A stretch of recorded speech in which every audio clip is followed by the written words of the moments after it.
Hello, I just wanted to show you real quick the last finishing touches on the Dahlia brooch. This is how it came up. As you can see, it's quite realistic, and you can see the middle that it looks exactly this is an effect, and I told you before, it's called, the French call it trompe-l'œil. And it is pretty much, give me just a second here. I forgot to put the link up on. Just 1 second, I am so sorry. I forgot to put the link up on Facebook. Come on, move. And there we go.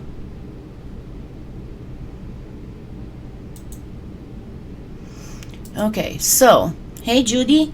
So I was talking about this type of effect in many other videos, and it was like if you give your eye, hi Chris, if you give your eye just a detail, a fragment of a whole, your eye will reconstitute, or your brain will reconstitute the fragment it sees from the eye to the whole thing. Hi Karen.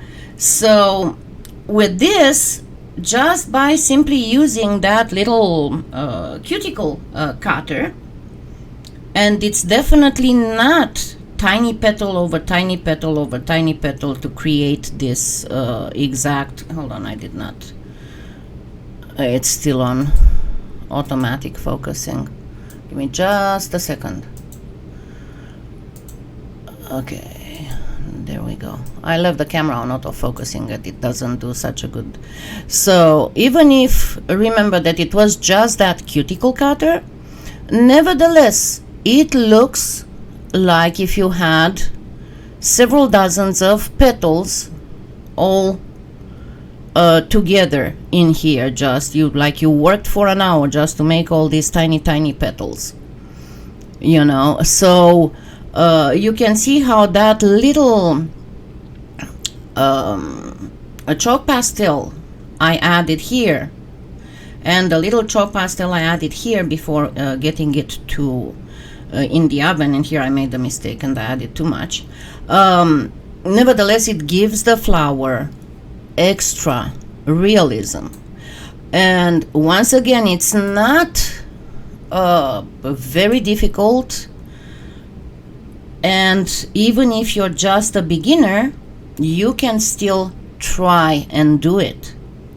It's not that big of a deal. And as I made it with just a plain black, what I can do to give it a little bit more bling, this is one of the Art Alchemy Opal Magic series, and you can use also one of the color shift ones if you want. There is a pink one if you want to go for a pink. I chose the Royal Robes because the Royal Robes is kind of like something in between gold, pink, and it does have just a touch, a faint touch of violet.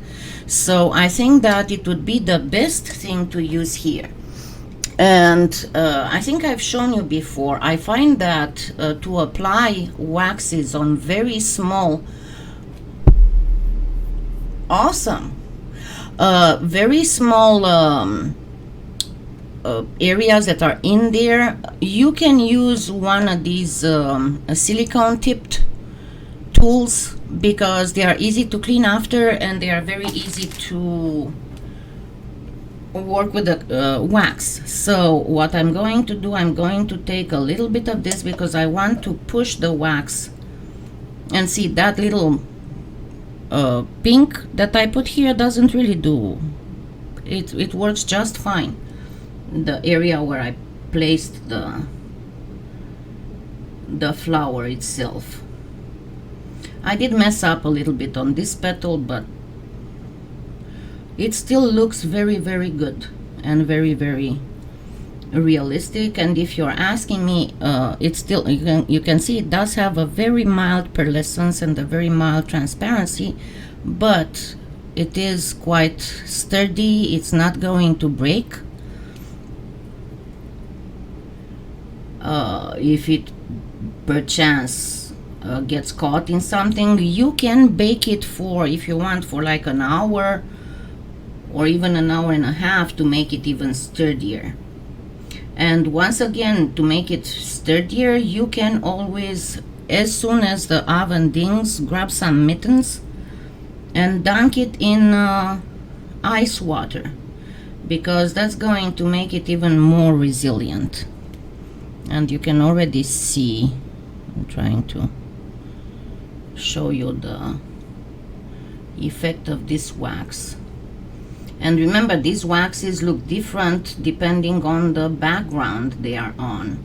But once again, when you make the brooch support, sand it. If you make it just plain, you know, with no texturing or no nothing, sand it and do a very, very slight buff. You don't need to use more than just a rag.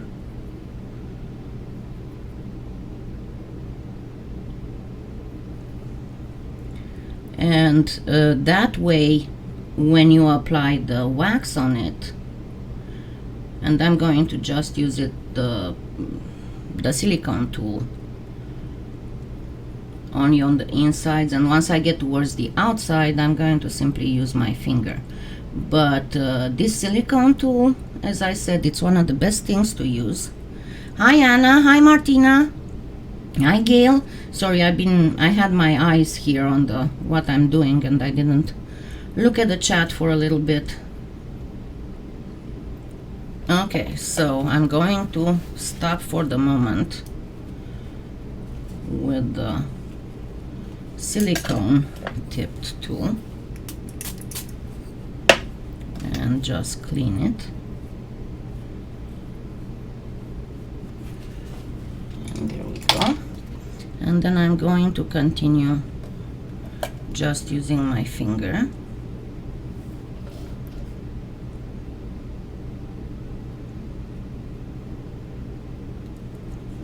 And it's going to make it, give it a little bit of iridescence on the base.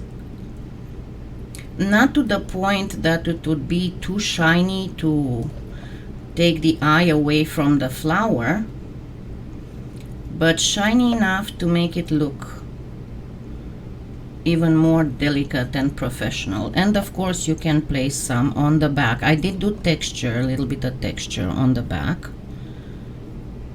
But all it does is to give it more preciousness, if you want. Make it look a little bit special, because of course everybody's going to be like, what is that? What did you make it out of? And I shouldn't have done that, because I need the thing again, because my finger doesn't fit here. Even if I have thin fingers, it doesn't fit all the way. And then all you need to do is to wait a little bit, and you can buff the back. I wouldn't suggest buffing the front. If you want it really, really shiny, just apply a little bit of varnish on the back, on the base of the brooch. But I wouldn't use a buffer once the flower is there, because obviously, yes, it is quite resistant, but with the buffing you move very fast and quite strongly, and you might rip a petal out, and you don't want to do that. But generally speaking, this is how it looks like. You can take it out and put it on. Obviously, let me get it on. I don't think you can see it very good. I could zoom, but hold on. There we go. And it looks pretty nice. I checked, and I do have, because I wasn't sure if I got the my order delivered on that, but I did, because it was through some of the issues I had. And I will make a few why am I putting these on? A few scarf rings with flowers. And also the other thing that I'm going to make a few tutorials, because apparently it's very much in fashion right now again, is and I just have a brain for it. It's a tie, it's not a, like a bolo tie thing here, right? So I'm going to make a few tutorials with those, because it's very hard to find really nice bolo tie thingies. I'll probably remember after I finish the live, because that's how it usually happens. But anyway, I will make a few tutorials with that, because I got, and they should be in the Amazon influencer store, in the jewelry findings. If you give me just a second, I'm going to check. And it didn't take long to take them. I just didn't go through it in due time, because I had so much stuff on my... just a second. And it should be in the jewelry findings, because I have a whole bunch of stuff there in the jewelry findings. Honestly, the jewelry findings and the resin lists are the biggest ones. And then I have one with charms. I took away the charms from the jewelry findings because it was a little bit too much. And then there's the... I didn't put them here. I didn't. I guess I'm gonna just have to add them right after this. Anyway. Hi, Laura Lynn. So, I am going to end this here and then get back to what I was working on. And hopefully, not today, but hopefully tomorrow morning you'll have a tutorial. It's gonna be short. You're gonna have several short tutorials, because right now I'm focusing all my attention on finishing some videos for my sponsors. It doesn't mean that you won't have, but as I said, I finally finished with my house. I finally finished with everything. I'm gonna do a short live soon to take you through my house, so you can see where the stuff is getting born. And yeah, so this is it. This is how it looks like. You can try it. You can try it with other colors as well, because there are so many. You can try with white, you can try with yellow, you can try with orange, you can try with red. The dahlias come in so many colors, but this is the easiest way to do a dahlia. And even if you're a beginner, you can still try and do it.